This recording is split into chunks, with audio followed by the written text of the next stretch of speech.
Oi, pessoal, tudo bom? Vamos lá, tudo bem, né?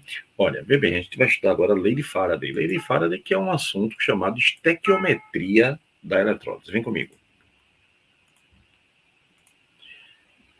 Olha, muitas vezes a dúvida não é na eletrólise, a dúvida é na estequiometria. Então, pensa bem nisso, tá? Porque a eletrólise, ela é bem direta. Faraday disse assim, ó, a massa de um composto eletrolizado é diretamente proporcional à quantidade de eletricidade que passa pelo sistema. Aí você pode dizer, pô, Guga, mas eu não estou entendendo o que ele quer dizer. Vê bem, quanto mais intensa for a corrente elétrica, quanto mais corrente elétrica você der no processo de eletrólise, maior será a quantidade da substância que você vai produzir.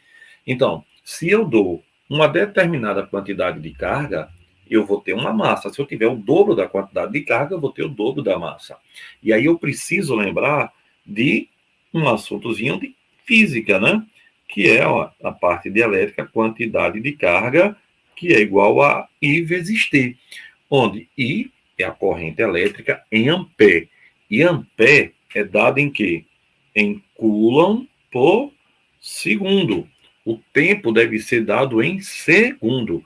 Então, quando eu tiver quantidade de carga é a intensidade da corrente vezes o tempo, lembre-se que o tempo tem que ser dado em segundo. E aí a gente tem, por exemplo, uma lógica aqui. Deixa eu mostrar para você antes de resolver uma questão. O que é que a lei de Faraday fala? Ela fala isso aqui, ó. Deixa eu inserir aqui uma paginazinha para ficar bem claro para você. Ele diz assim para você. Ele chega e diz: olha, tem uma notícia para te dar. E tu diz: qual é? Imagine que eu tenho um elétron. Um elétronzinho só na vida. Um elétron. Um elétron tem uma carga de quanto? Uma carga de 1,6 vezes 10 a menos 19 coulomb. Carga elementar. Isso é a quantidade de carga de um elétron. Mas um elétron só não faz nada, né? Um elétron só não faz verão. Então eu preciso ter pelo menos o quê? 1 mol de elétron. 1 mol de elétron são quantos elétrons? 6,02 vezes 10 a 23 elétrons. Isso aqui equivale a 1 mol de elétrons. 1 mol, né? Então, 1 mol de elétrons tem quanto de carga? A quantidade de carga de 1 mol de elétron é 96.500 coulombs, aproximadamente, que é quanto dá 6,02 vezes 10 a 23, vezes 1,6 vezes 10 a menos 19.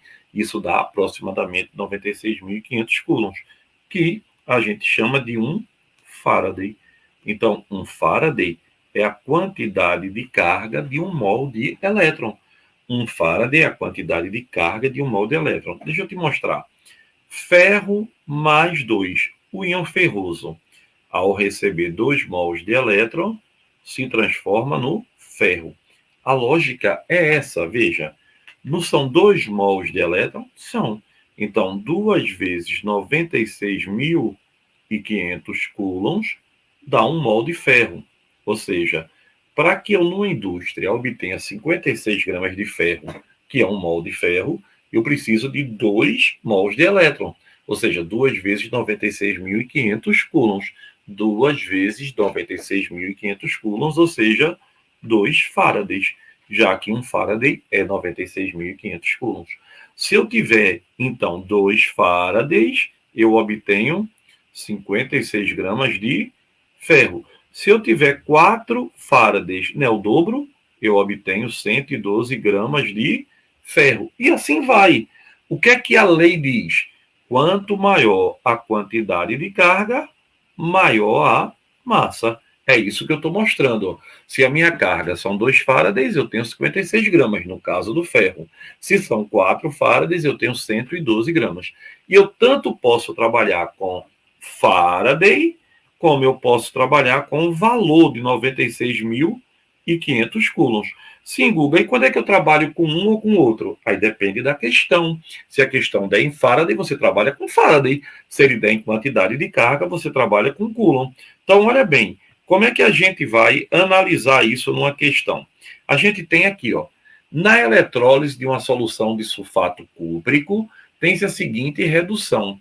E aí ele diz, ó, que o cobre mais 2, que é o íon, cobre mais 2, ao receber 2 mols de elétron, vira cobre 0. Guga, quanto é que vale cobre? Olha, ele tem que dar na questão, tá? Você não tem a obrigação de saber, não. Cobre é 63,5 gramas por mol. Isso é dado, tá? Então, eu sei que para que eu obtenha 1 mol de cobre, eu preciso de 2 mols de elétrons. Só que ele falou, ó, 1 Faraday. Então, se ele falou em Faraday, é direto, ó. 2 mols de elétron são quantos? 2 Faradays. Então, 2 Faradays dá para 1 mol de cobre, que é 63,5 gramas. Se for 1 Faraday, vai ser quanto? Vai ser a metade. Mas olha que legal. Ele quer saber quantos mols de íons. Então ficou mais fácil ainda, ó, porque eu não preciso trabalhar em grama. Quantos mols eu tenho aqui de cobre? 2 Faraday está para 1 mol de cobre, que é 63,5 gramas. Não é verdade? Logo, 1 Faraday está para X. Ele quer a resposta em grama ou em mol? Ele quer em mol.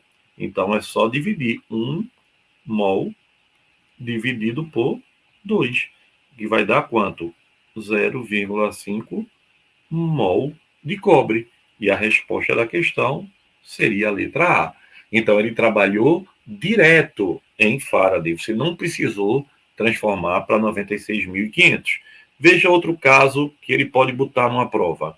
Na obtenção industrial do alumínio ocorre a seguinte reação. Olha bem, sabendo que 1 Faraday é a carga de 1 mol de elétrons, quantos Faradays provocam a deposição de 9 quilos de alumínio? Olha, alumínio mais 3, que é o íon alumínio, mais 3 mols de elétron, dando alumínio zero, não é verdade? 3 mols de elétrons são 3 Faradays, né? Por que tu não botasse 96.500? Porque ele não deu a carga, ele pediu em Faraday. Isso dá 27 gramas. Assim como 9 quilos. 9 quilos, pessoal, são 9.000 gramas. Aí aqui, ó, vê que legal? 3 vezes 9.000 dividido por 27. Pessoal, 3 vezes 9.000 dá quanto? 27.000. Dividido por 27 vai dar quanto? Vai dar exatamente 1.000.